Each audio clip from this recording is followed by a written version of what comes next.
Hi, my name is Isabel Calvert, and I'm going to be discussing what is being done and what needs to be done for victims of sexual assault on Miami University's campus. Hi, I'm Megan, and I'm going to be talking about the issues on Miami University's campus with sexual assault. I am a freshman there right now. So I personally think that it's much more important to prevent this issue from the start than it is to to help it after the fact. So I think it's much more important to prepare students for this to happen to them rather than just inform students on what there is that they can do after this happens. Students are coming into college, which is a very different environment, not being educated on ways to prevent this from happening, and they aren't like hearing real stories, and they're just not given much information on the topic. And I think that a solution that Miami could take would be implementing a self-defense class in the beginning of the year along with a smaller discussion-based class when it almost could be like older students like juniors or seniors running the class rather than someone from a different city that came in to talk about it. I just feel that if students are able to think of this issue as something more personal, then they will get more out of it. Assemblies in the beginning of the year aren't helping anyone. No one is engaged. No one is really listening from my perspective and from my experience. I have not really learned much. I mean, everyone goes into them knowing what everyone's going to say, and they're just going to like tell you no means no, whatever, don't, and it's all focused on like the perpetrator and then what to do after the fact, which I think should be swapped. And I think that students should be able to learn how to prevent this from the beginning so that we have to so that we can spend less time and money on resources after, because we won't need them because we'll be preventing it. So that would be my take and my side on this issue. As a student here, I receive countless emails that have to do with sexual assaults or rapes that go on almost every weekend here, and it seems like not much is done for the people who are victims of this. And I think that it is more important to be working with the victims after, because I think it is unrealistic to assume that we're going to be able to stop these offenders at this age from thinking the way that they think already. Unfortunately, many women feel uncomfortable or worried about coming forward when something like this happens. So just because we receive these emails, that does not mean that that is only the sexual assault that has occurred that weekend or that week. And a lot of this is because of social norms that have been built today, or like women feeling embarrassed or guilty for what they're wearing. A lot of people make rape jokes like, oh, well, she was asking for it. And I think that that is a big problem with victims feeling safe and secure with going forward and talking about this, because something needs to be done to the person who sexually assaulted someone. So as I mentioned before, one of the biggest things in the beginning of the year coming into college is the sexual assault assemblies and skits that you go to and you are forced to watch. And I think that colleges are spending too much time and money on these, and they're not effective at all. In Miami particularly, I think we had 2 or 3 this year, and I don't really think that I learned anything from any of them. So the focus of all of these assemblies is addressing no means no and the perpetrator, which is not helping anyone. By this age, if you're coming into college and you're going to sexually assault someone, an assembly is not going to change your mind. And that is where all of the wasted time is going to, is trying to prevent people from doing this. But it should be prevented in a different way. It should be prevented by making a possible victim ready for the situation. And it's way more important to prepare students than it is to try to change someone's mind who's already 18, 19, 20 years old. It's probably not going to work.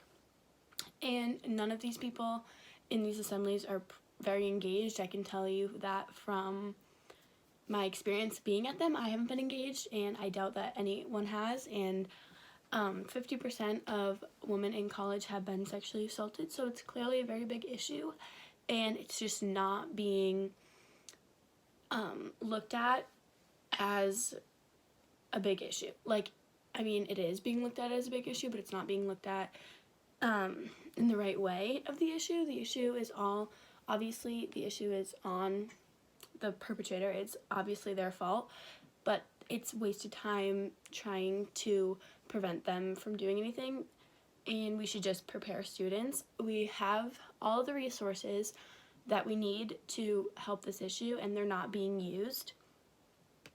And by cutting out these assemblies, we can put in helpful classes and smaller classes where students can be engaged and hear real life stories and tips and tricks and all of that stuff from actual college students. And I think that if some 40-year-old woman came to talk to me about sexual assault, I'd probably sit there bored. But if a junior came and talked about her personal experience and say a story where she was sexually assaulted, I feel like it's much more engaging for students, and then they can see, wow, this is a real issue and I really should think about it more, because I know for me, I never think that would happen to me, but we should be more aware of the subject. And I think that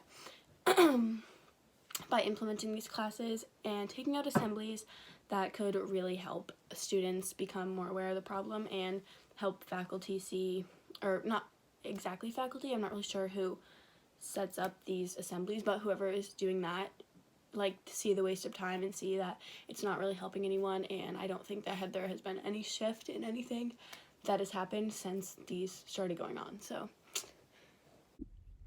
I believe that college campuses like Miami University need to have a program that allows victims to come and talk to many different people, find the people that they feel the most comfortable talking to.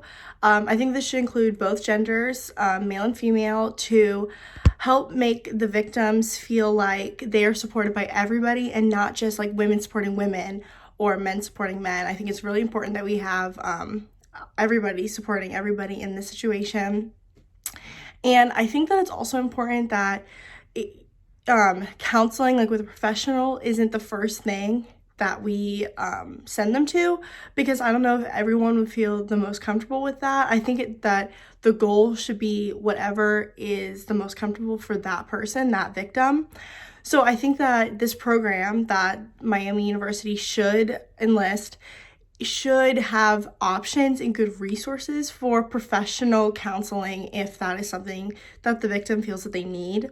But I do not think that it should be the first step. I think that hanging out with people who are trained to talk about the situation and help not say any triggering words or anything that could be considered offensive to the victim is probably the most important thing first.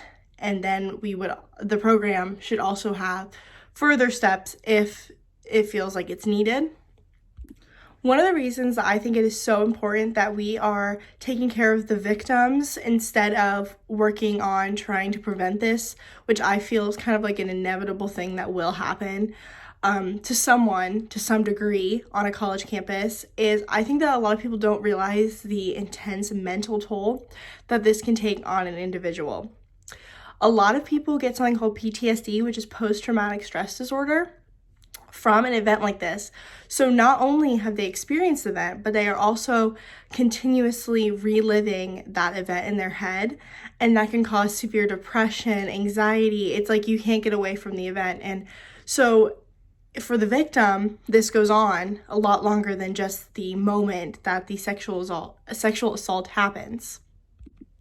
Many people who do suffer from PTSD go to therapy, and that is definitely an option that can help them a lot. I think it's really important for victims of sexual assault to have a safe space to talk about what has happened, talk about what they're feeling after, things that are going on with them mentally afterwards.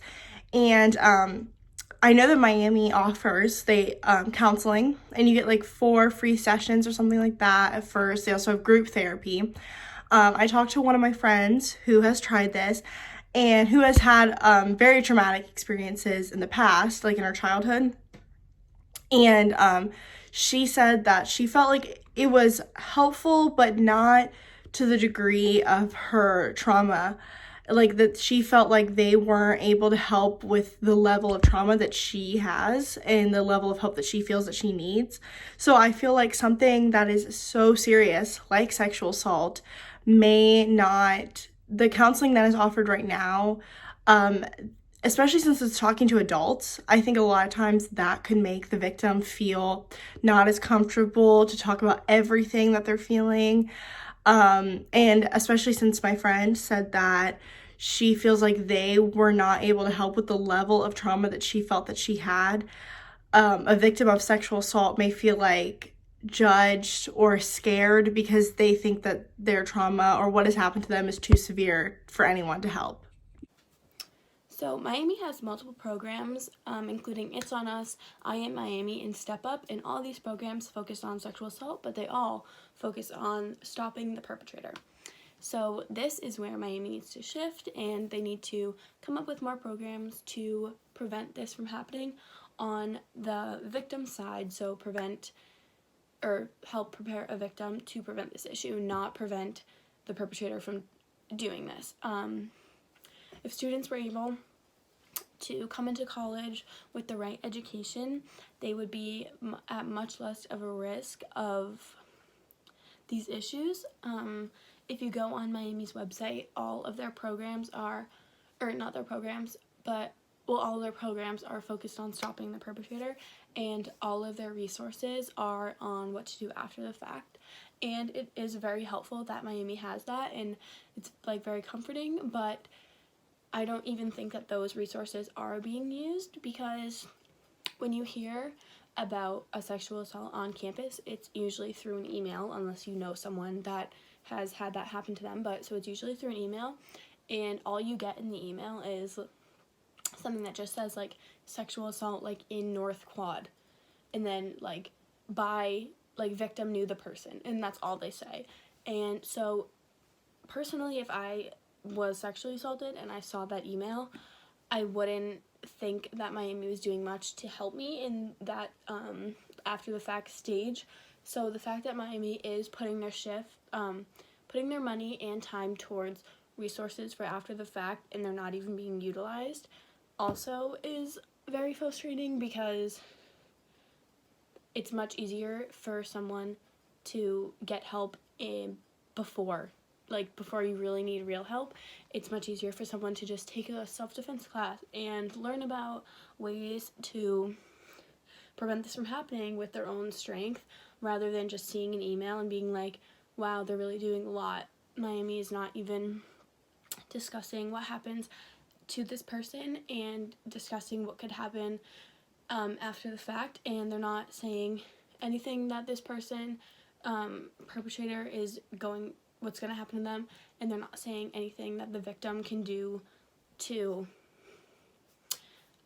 help themselves feel better after this. And the emails don't even say, if you have anything like this happening to you or that has happened to you, like reach out to this number. It's kind of like you have to search for stuff yourself, and I think that students should be made aware much clearer in the beginning of the year of the resources. And even if these resources were told to us in an assembly, as I said before, not many people are paying attention or listening, and I wouldn't remember like who to call from if it had that happened to me in October and I had a assembly in like late August. So I think that Miami needs to think about what they are focusing on during this issue, and they need to take a look at what resources and programs they have going on and do actual studies and research and see what is actually being effective and what is a waste of time and their money, and where they could put their shift to help students prepare for this issue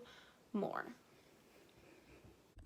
I think something that the university is doing wrong is not making it clear the consequences that will happen to you if you sexually assault someone. As a freshman at Miami University, I do not know what happens to you if you get caught for sexually assaulting someone. All I know is that I receive emails called a safety bulletin that may give a description, but not always, of the person, and a description of when, where, and what happened. And so I have no idea if the police are still working on getting this person caught. I have no idea if this person's going to get expelled. But I think like during orientation, it should be made extremely clear that when a sexual assault is reported, not only will the police be doing everything that they can, interviewing people, talking to the victim, talking to friends of the victim to find this person, but when this person is caught, which they will be expelled, no questions asked. I think a policy like that will make the victims feel a lot safer, knowing that when they report something, it is going to be taken seriously and the person that did this to them will be removed from the campus. I think that as a student, knowing that if I were sexually assaulted and I reported something, it doesn't seem like anything serious is going to be done. So what is the point in me reporting it when I'm going to have possible judgments from other people and this person is still not going to be removed? I think that this would make the victims feel a lot safer and a lot more willing to come forward because they know that something is going to be done to this person. Unfortunately, it is unrealistic to expect that Miami University or college campuses are going to be able to implement both of Megan and I's ideas about what we should do about sexual assault on college campuses. So Megan and I discussed what we thought would be the best option, and we believe that putting in the preventative and safety programs at the beginning of orientation before students arrive could be the best decision to prepare students for what could happen to them. We decided this because Miami University does offer some counseling options, and but what we feel that they are lacking the most in is ways to prepare students for what could possibly happen to them.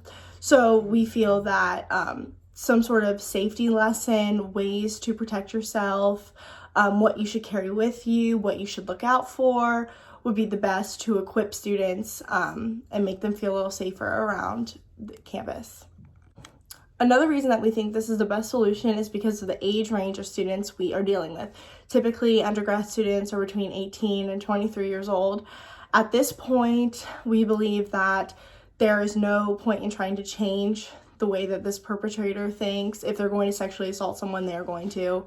I think that would need to be dealt with at a much younger age. But at this age range, I think that there is no point in working on trying to change someone who is already having that mindset. I think it is best to work on protecting other people and giving them the knowledge and skills of ways to protect themselves from someone who is thinking like this.